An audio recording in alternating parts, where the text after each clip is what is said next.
Athol Williams is a South African social philosopher.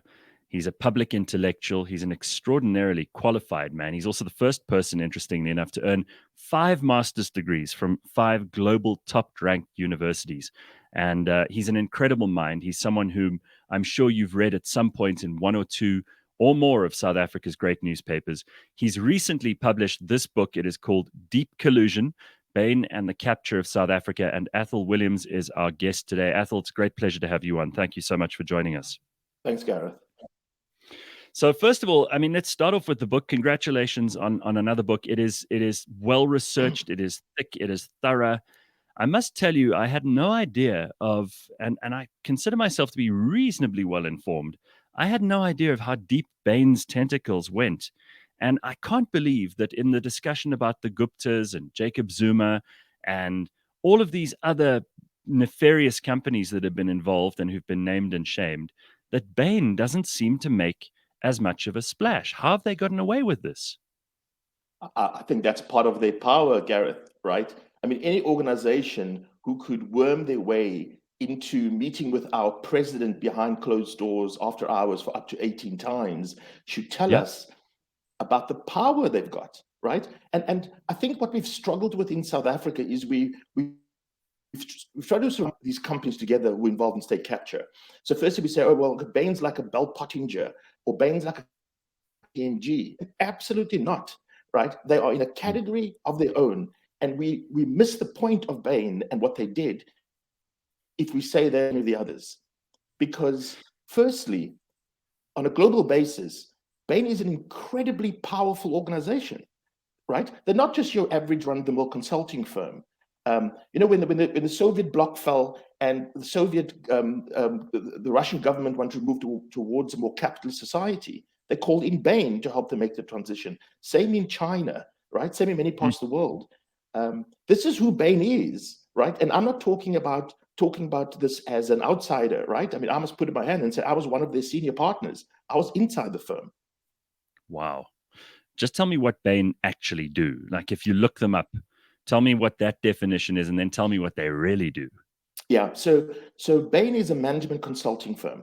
They would do really great work for businesses, for CEOs, helping the companies grow their reorganizing to take advantage of opportunities, expanding to other markets, all the stuff, good stuff businesses need to do to run better businesses, right? Mm-hmm. But in a globalized world where the lines between business and politics are very blurred, Bain works with major multinational organizations who are not just trying to grow profits by increasing revenues and reducing costs, right? That's not how the world works anymore. So to be one of the big three management consulting firms, you have to move into this gray area where you have to be speaking to politicians. You need to have political strategies alongside your business strategies. And that's who they are. And that means dealing with politicians and dealing with NGOs, and it means sometimes doing some deals under the cover of darkness and in dark corners and smoky rooms.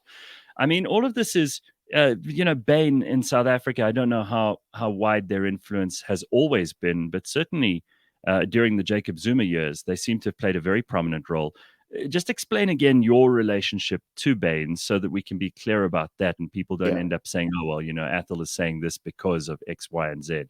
You know how these things come up. Exactly. So Gareth, just to take, before I answer your question, if I may, one step back, because Bain were absolutely involved in the Jacob Zuma era, but they were actually involved in controversies before that, right? We would remember Bain from the Coleman Andrews SAA drama in the late 1990s, early 2000s. Bain were also involved in really messy stuff with SARS in the early days that actually caused them to leave at the end of 2001. So Bain was in South Africa in 2001, 2002. They actually left South Africa, not because of the economy, but because of the unethical mess they got themselves into, and then came back later. So that's important context because it shows that this behavior has been ongoing for many years. Just quickly, and your involvement? My involvement. So I joined Bain in 1995 as a young 25-year-old in their Boston head office. So when I was doing my MBA at MIT, that's where I met Bain for the first time. And so I've had this long relationship with Bain of having worked for them and left and worked for them again, actually 5 times. That shows I'm somewhat psychotic. But I've worked for Bain in Boston, in New York, in London, and in Johannesburg. And in fact, my last stint before the more recent mess was in 2009. So when Bain came back, after they left, after the SAA Coleman Andrews issues, they came back in 2009 and approached me to be one of their partners in setting up the office. So I was actually a partner in South Africa even before Vittorio Massoni, the famous Italian, got here. And I left in 2010, a year later, for one reason and one reason only, because of my objections to what I call Bain's imperialist approach to South Africa. It was Massoni with his fluid ethics, and the whole attitude was, we were smart people coming from Europe, and we were going to tell these morons how to run things better. So I left in 2010. Now, you're absolutely right. You said, Athol, well, if you took that strong a view, why did you get involved again in 2018? So let's jump forward to the crisis. So in the interim years, after I left Bain in 2010, I spent a lot of time researching, studying, thinking, developing ideas about corporate ethics. Now, my idea of corporate ethics is a bit different to what we see as business ethics, right? So the business ethics literature is basically business people trying to say, how can we continue making profit and maximizing profit, but doing so ethically? And I'm not being cynical here. I'm saying that's the approach, right? My question is, business as a social institution has a responsibility to people, to actual humans, and to our environment. How do they fulfill those responsibilities while making profit? And just changes the emphasis. So I was thinking about this quite a bit. So in 2018, after Bain had testified before the Zonder Commission, it became very clear to them and to everyone else that Bain was involved in something that they previously had denied, right? That Bain were actually involved in the planning and the damage that happened at SARS. So Bain then contacted me and asked if I could help them sort of navigate through this mess. Why me? Well, 1, I know the South African context. 2, I know the organization. And 3, I've got this expertise with some of this thinking around ethics and corporate governance. So that's why, certainly from my standpoint, so for the they called me. For the more cynical reader of your book, some of them may say, well, you kind of are part of the problem then, aren't you? And how do you defend yourself against that accusation? Because, people tend to think very much in a binary way about these things. Are you a good guy or are you a bad guy? Yeah. And when we think about corporations, they tend to be nameless and faceless. They tend to be these entities by their very nature, legally, they're juristic persons, and therefore we attribute to them what we would think are anthropomorphic characteristics, like, they're a bad corporation or they're a good corporation. Yeah. I mean, some of the people who worked there obviously worked with you when you had a problem with Bain. Some of them worked with you when you were working with them. And some of them must be very, very unhappy about this book you've written. Yeah. So to your first point, Gareth, about how people should view me as being part of the problem, I guess we define what the problem is. I look at the problem as 2 problems. There's the problem of what Bain did in planning and being part of state capture. That's the one problem we must think about. The second one is the cover-up of that whole involvement in state capture, right?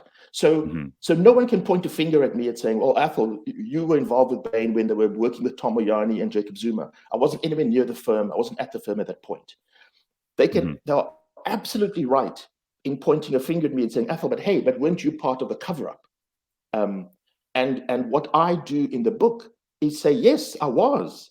I certainly wasn't consciously part of the cover-up, but it became very obvious to me that Bain had called me in because part of their cover-up strategy was to have a credible person to front the cover-up, right? And I mean, it was beautiful. I mean, I say in the book, I was conned, and I'm willing to say I was naive and I was idealistic, But I was conned because what Bain had said to me, and the emails are there. I reference them in the book. I've submitted them to the Zonder Commission, where Bain said to me, we want to do the right thing in South Africa. Now, to any South African, you go, well, okay, that's fantastic. I want you to do the right thing in South Africa, right? Remember, Gareth, also, these were people I've known for 20 years. These are my friends, right? But Athel, there are two things that come to mind here. And I mean, you're a very smart man. For you to be conned, that must have been a hell of a job, first of all. Second of all, because I mean, I do think you have the best interests of this country at heart. You live here. You don't want it to fall apart. Yeah. And we'll talk a little bit about what you think South Africa should be in a minute. But they must have paid you a lot of money, and they must have whispered sweet nothings in your ear for quite a long time before you fell for this stuff. Well, that's in which case, are they maybe as good as their imperial brains think they are? Well, I like how you put 10 questions in one sentence. Sorry. My brain can't handle all that. But okay, I'll try and take them one at a time. It's interesting about being conned. It's got nothing to do with intelligence. It's got nothing to do with intelligence, I don't think, right? No, you're probably right. Is about someone tapping into something that matters to you, right? Think about when someone gets conned with a 419 scam, right? Yeah. The billionaire is never conned into a 419 scam. It's the poor widow at home who's got no money, and someone comes along and says, yeah, I've got your answer, right? That's the case. And if you look at how I was conned, and I'm not saying my hands are clean because I went along with it, right? Sure. But how I was conned was Bain said all the right things. They said, Athel, we want to do the right thing for South Africa. Boom, I'm excited. These are my friends. So I start out trusting them. Why wouldn't you? 20 years. These are my mentors. These were my friends for 20 years. I thought I knew them. Why would I start out distrusting them? Then I say to them, but hey guys, I'm going to make it very clear to you. I've got a hierarchy of interest. I am most interested in South Africa here, right? I'm not here to defend Bain. They say, Athel, that's absolutely right. They put it in my contract, right? My contract said, Athel will act in the interest of South Africa without restriction, right? Then lastly, they say, and by the way, Athel, your ideas around corporate ethics is so unique. We want to embrace those ideas. Now, for a little nerd like me, who's developed a few little ideas as an academic in a basement, to have a major multinational say, wow, we want to bring your ideas to life. They had me.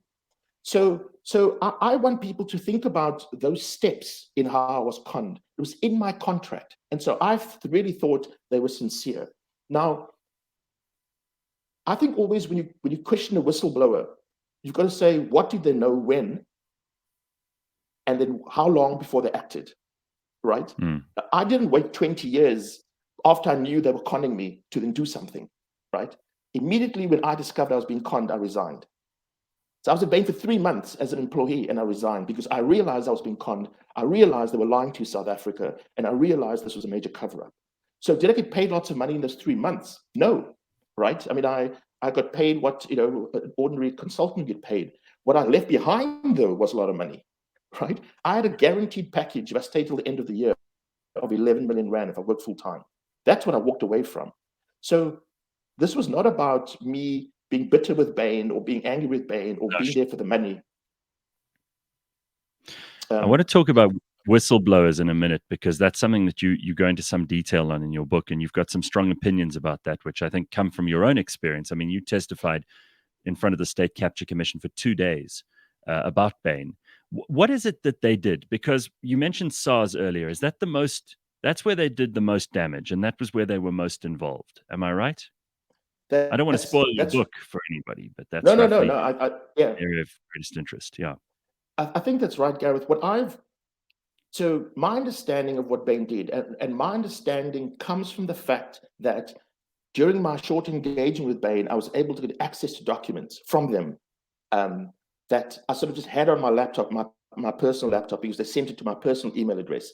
And so I've pieced together these pieces based on that evidence alone, right? So that's all I've done. I haven't gone and done massive research around that issue. I've said, I'm going to speak only on hard evidence, emails and documents I've got in my hands, all of which I've obviously given to the Zonder Commission.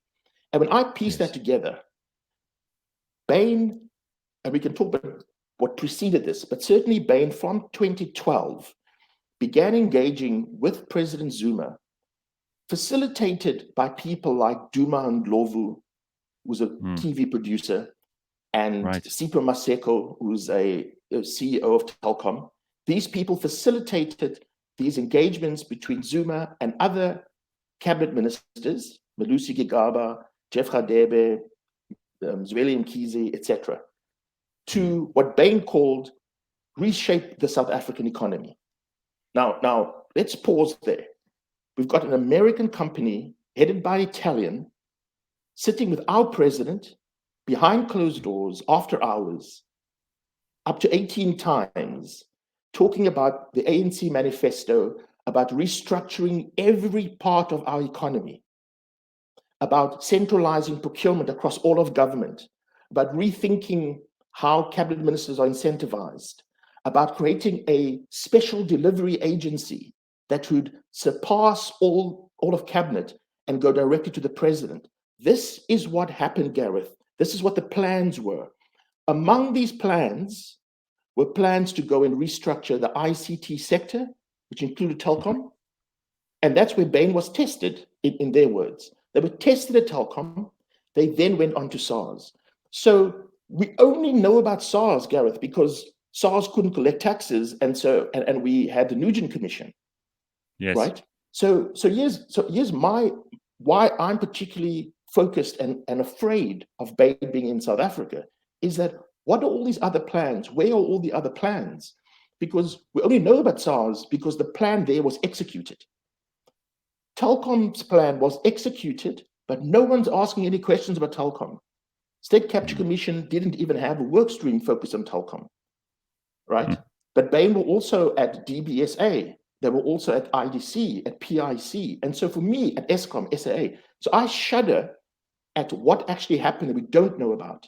But we know about a lot about SARS. And so it's worth focusing on that because I think that's the blueprint that was replicated everywhere else. You know, it's amazing when you think about SARS. It's actually been such an efficient arm of government. I mean, SARS has really run up to when Tom Moyane started to dismantle it with malice. It was really one of the best run places. And you can point fingers at every other department virtually and show incompetence, corruption, stupid decision making, an inability to understand basic supply and demand economics. But at SARS, for the longest time, they put their best people in there. And something obviously didn't make sense. And perhaps the greed was just absolutely at full capacity there and full tilt. Because as soon as you start touching the goose that lays the golden egg, which is SARS, governments can't make money themselves. They have to get it from people. They have to parasitize off of the population. Yeah. And the moment they stopped managing that well, and they started getting a little bit too greedy in that respect, that's when all of it started to fall down. And Bain must have seen this. I mean, Bain, there are very smart people who work there. There are also probably some quite average people who work there. But certainly there must have been people who would have warned government, would have said to Jacob Zuma, would have said to whoever else was in the room at the time, guys, don't mess with revenue. That's where you're going to screw everything up. Yeah. Look, I mean, it's hard for me to know exactly what Bain knew and what their intentions were. I can draw intentions. I can surmise the intentions, again, from these documents that I've seen, the emails that I've seen. And part of that, Gareth, comes from the fact that Bain knew that Tom Moyane was going to be the commissioner of SARS almost a year before South Africa knew, right? Now, how did Bain know that? Well, Tom Moyane knew he was going to be the commissioner of SARS even while the recruitment process was still ongoing. He testified at the Zonder Commission that Jacob Zuma told him that. So we've got a situation where a year before the commissioner arrives, the president tells him, you're going to be the commissioner. The commissioner goes to Bain and says, hey, by the way, as expected, as we discussed before, I'm going to be the commissioner of SARS. Let's begin planning. So they begin planning and they developed detailed plans of what Moyane must do when he gets to SARS. I mean, detailed plans, down to the level, Gareth, of you must get a new PA, right? I mean, it was all the way down to that level of detail. Now, so the question of intention, I mean, for me, intention's clear, right? Is we were going to develop a plan to restructure SARS no matter what the question was. Now, to your point earlier, you made an important point earlier of how well SARS was run. SARS absolutely was one of the best institutions in our state. Also globally, SARS was recognized globally as one of the best tax collection agencies.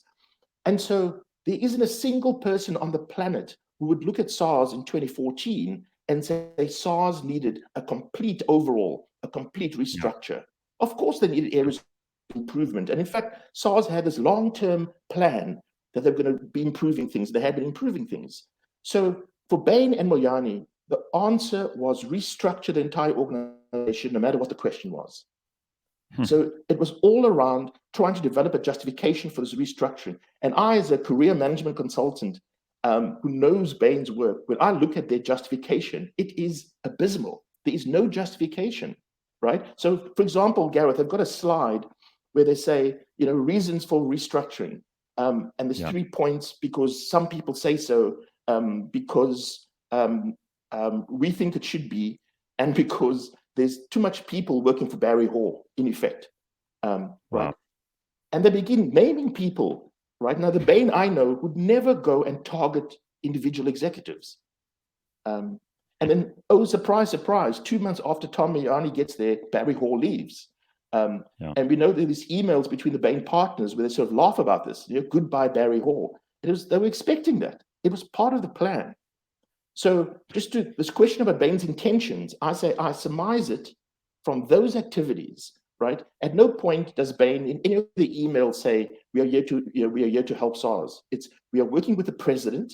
The president has said we are key to his delivery, and we are here to make sure this happens.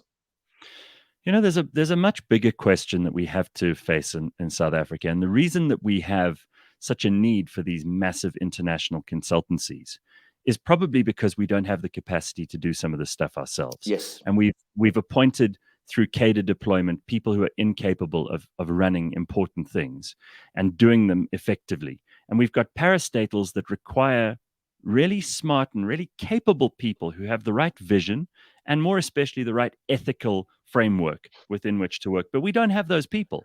So we have to hire endless teams of consultants at extraordinary expense. You end up paying a CEO to just sit there and look good while a consultancy firm tries to make them look good and actually does the hard and heavy lifting in the background. This is a perverse system. In effect, it's cost the South African taxpayer double, triple, perhaps quadruple what it might have cost if we just appointed the right people. And there's some sickness. There's a sickness in the machine here that we need to address, right? Yeah, no, I completely agree. Sorry for interrupting you there. You're absolutely right. When I talk about when people in the US, in Bain in America, hear what I'm saying about Bain in South Africa, they sort of say to me, Athel, have you lost your mind? Bain would never do those things. They'd never overcharge. They'd never be part of a rigged procurement process. And these people are absolutely right, because the things Bain did in South Africa, Gareth, they would never do in the US, right? They would never do in the US. Why? Because in the US, they're competent people as clients, right? Often the people who are their clients have MBAs like them or former Bain consultants. There's governance and compliance in the US. And if you get up to that sort of stuff, there'll be consequences, right? And none of those three things are true in South Africa. So if you're a Bain guy, right, you arrive in South Africa, you go, wow, these organizations are so desperate for me because they haven't got the management ability to do anything, right? So they're going to hire me. I can charge whatever because they're so desperate. Plus, I've got clients who don't have a clue of what needs to be done. So I can just kind of do the worst quality work ever. And I know if I get caught doing all of this, there's no consequence. So you're absolutely right. I think the issue to talk about is those three things. It's the fact that we have got lack of capability in our organizations, in our parastatals. And also these consultancy firms are not cheap, and that's how they make themselves useful in perpetuity. It's not just doing a one-off consultancy and then disappearing. They have to make themselves indispensable. So they have to show you that there are much bigger problems, that you're doing things completely wrong. You need to restructure. They need to be there to hold your hand every step of the way. And it's deeply patronizing, but it shows you how this sickness that I'm talking about, where we just don't have competent people and where loyalty to the party has been the only factor in appointing people, and sometimes even worse systems and even worse ideas. But this is a recipe for failure. And ultimately, we're now going to carry the cost of that failure. Of course, Bain have made millions, as did Billions. McKinsey, as did all the other accounting and auditing firms. I mean, we've probably made so many millionaires and billionaires all over the world that we don't even know about, that have come straight out of the coffers of SARS to pay for the gaps in fundamental abilities that we didn't have, that we couldn't trust ourselves to do, that comes from some kind of deep-seated insecurity. And I know you're a social activist and commentator too, and perhaps we can talk about how we fix that in the next part of this discussion. The book is really interesting. I'm sure it's got you a lot of criticism and a lot of praise from different quarters. How have your ex-partners in Bain responded to this? And do you still know people there, and are some of them South Africans? I know a lot of people there. Silence, not a word, not a single word. And some of them are South Africans who have forgotten what it means to be South African. I mean, there are people in Bain now, right? We mustn't talk about Bain, like you said earlier. Bain isn't this mythical entity. Bain is a business in Melrose Arch. The offices are there at 10 High Street. They go to the same restaurants we go to. Their kids go to the schools we go to. They're there. Go to their website. They are the names and faces of the people who are currently doing these things. So we mustn't mythologize them. We should hold them accountable. They've been silent. They've been not interested. I've tried engagement. I've offered engagement to the South African office, to the South African partners, to the global partners, and to the global board. I said, based on my testimony, based on the book, I'm here. And there's no interest, because there's no interest in dealing with the facts. I mean, they know the facts, and the facts don't make them look good. So why do they want to engage with me? They don't want to engage with me because I want them to do the right thing, make full disclosure, make amends, and then get on with business. And what they want to do is just get on with business, right? So there is no interest in that. Gareth, I think just an important point, you talked earlier about this disease we have. And I think it's important to understand that disease, because that disease isn't just in the public sector. That disease is in the private sector as well, right? Because, and I tell you what the disease is. It's a strange disease that's not unique to South Africa, but it goes something like this. The more I pay for something, the better it must be. Yeah. Right. And so, we know, for example, that most luxury goods are made in the same factories in Asia than the cheap goods, right? Same people make the handbag. Some people sew the Prada label in and the cheap. But because the Prada or Gucci thing is 10 times the price, we think it's better, right? That's one. So with Bain, they can go, there's Athol's little consulting firm. Oh, no, they're local, they're cheap. Bain, oh, that must be good advice. And often the Bain guys have got no clue, right? Again, there are emails, internal Bain emails saying, does anyone know anything about tax? Does anyone know anything about telecoms? We've got a telecoms client. So this idea we're buying their expertise is a fallacy, but that's how we, with this disease, do it. The second thing, importantly, is we in South Africa have got this massive inferiority complex that when something's said to us with a nice accent, a nice American accent or a nice Italian or British accent, we think it's much better advice, right? And Bain have clued up on this, right? I mean, they're not stupid. In South Africa, Gareth, it's the only office of Bain's over 50 offices around the world that is led by non-locals. In the world, if you go to India, there are Indians running the office. If you go to China, there are Chinese running the office. They figured out that in South Africa, uniquely, you get a premium if you put a nice Italian or British face there. And they're playing to that, and they're playing us. The reason they won't put Athel as head of Bain, because no, that doesn't get the premium. Yeah. There is something wrong with us, and we've got to address this. It comes from a deep-seated sense of, I suppose, there's a self-worth issue here that is at play, and it's at play in society, not just in economics and how we respond to foreigners and how we respond to big businesses. So let's just talk about South Africa and the State Capture Commission. You were there, you testified. That experience must have been interesting. I'd like to have your thoughts on that, and then what you think the State Capture Commission may or may not achieve, because many people feel it's a bit of a hollow machine. There's nothing really going on. There are going to be no outcomes from this. So far, we haven't seen anybody. I mean, we haven't seen Shamila Batoy even raise her hand to prosecute one person who's been named at the State Capture Commission. It's almost as if she isn't there. Well, I can give you inside information is that no one from the NPA has ever contacted me, right? Yeah.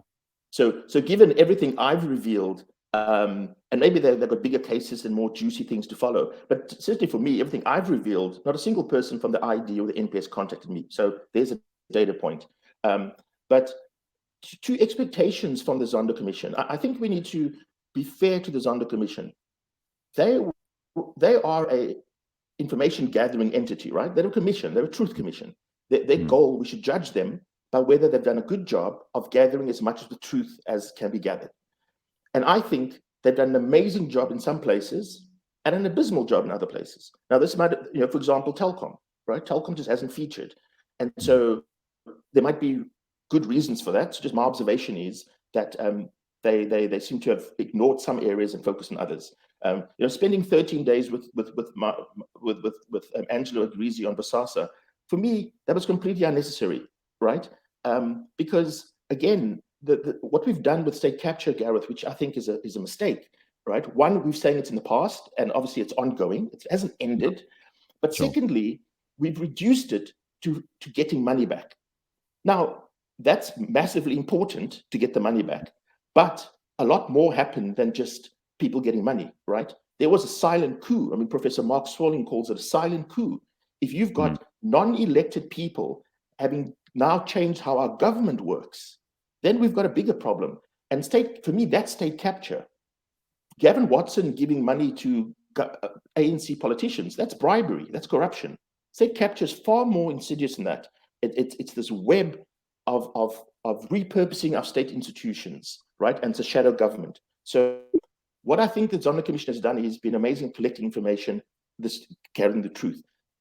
The failure for me is around our criminal justice system of not having done anything with what we already know. And I think that's going to be the disappointment. I think we get the Zonder report, and I don't think much will come of it, to be honest. Well, the other big disappointment for many of us has been the way that whistleblowers have been treated and the way that whistleblowers are not given any kind of guarantee of safety. In fact, in many cases, it becomes a witch hunt against the whistleblower rather than against the real criminals. Now, you yourself had to flee in November. You had to flee South Africa because you were worried for your life. There were people who said because you were a whistleblower, because you implicated many individuals in the Zonder Commission, that there were possible reprisals headed your way. Yeah. Well, I mean, it became so obvious to me that I was being left exposed. Just like, I think of the example of Charles Kinnear, the policeman in the Cape who had all of his security detail removed, right? So no government official went and shot him, but we know someone removed the security detail to expose him, right? Right. Babita Deokaran, we know, was provided with no security. And when questioned by the authorities why she was provided with no security, they say, well, she had no death threats. And I kept saying, well, is that what we're waiting for? Must I wait till I've got someone with a gun to my head and then call for help? So Gareth, I just use intelligence, and I've used information from trusted allies, right? And there's some of this.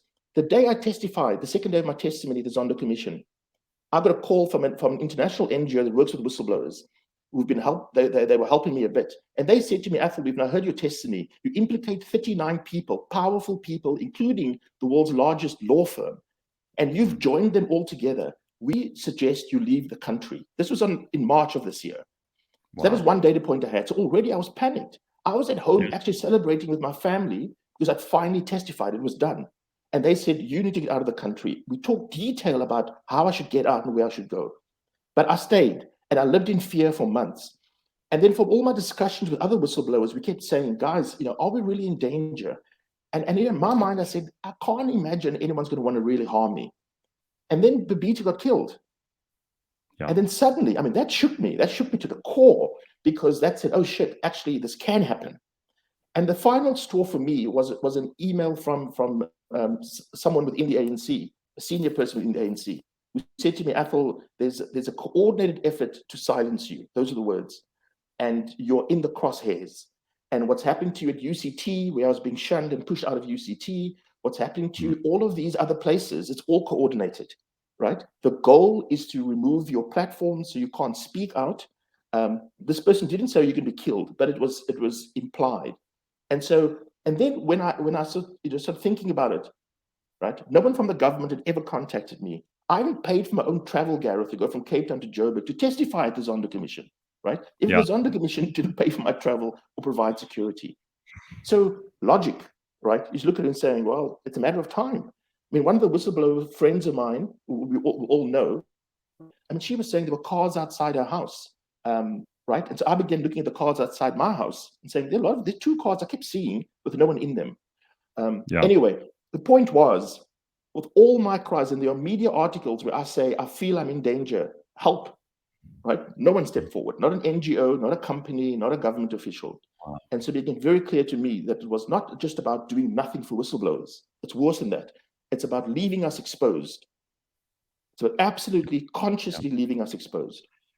So how are you feeling at the moment? And are you safe enough to come back and spend the holidays with your family? Are you able to move around freely? I mean, what's the situation with your own personal freedom at the moment? So I'm on my own. My wife, the rest of my family is still in South Africa, and my life's tenuous. It's bizarre though. I mean, I came to a place where I've got a temporary visa. I haven't got political asylum or anything. I've got a temporary visa, so that visa will run out at some point, and then I must go somewhere. I don't think I can go back to South Africa because nothing's changed. Right? Yeah. If tomorrow our president does more than say we should protect whistleblowers, as if he can't do anything, and actually does something, then maybe I will feel safer. But I think the thing with me, Gareth, is, it's not like I wasn't working towards justice and then suddenly became a whistleblower. For the last, most of my career, certainly the last 10 years, I've been focused on uplifting and inspiring people, and that's why I run NGOs and youth literacy, and I've been challenging corporate corruption in particular. So I'll keep challenging corporate corruption no matter where I am. And so until there's big change in our country, I think that threat will always be there, because certainly private sector seems disinterested in changing their behavior. I mean, look at Business Leadership South Africa, right? Yeah. The most powerful group in our country outside of government who represent big business, while the rest of the world says clearly Bain did something horrendous in our country. Yes. We as BLSA will embrace them. We will, I mean, and this blows my mind, right? I mean, I met with Busi Mavuso, the CEO of Business Leadership South Africa, and said to her, how is it possible? And she says to me, no, they believe Bain because Bain said so. And they contacted Baker McKenzie, and Baker McKenzie is an international law firm, Athol, right? And they said it was an independent investigation. They've said, no, all the bad Bain people are gone. Where have all these bad Bain people gone? They're all still at Bain. Right? It's just amazing how we also fall for arguments from authority in South Africa, don't we? Exactly. If someone has a title or they work for a big business, we immediately fall down like sheep in front of them and imagine that we can't possibly have a conversation about ethics. We can't possibly teach them anything about how South Africa works. I mean, it's outrageous. We are the experts on ourselves. It's exactly. And we let these other people from all over the world tell us how we should be, what we could be. How do you feel South Africa should be at the moment? And what do you feel the vision is? Because you've written many other works, some of them for children. You've written lots of poetry.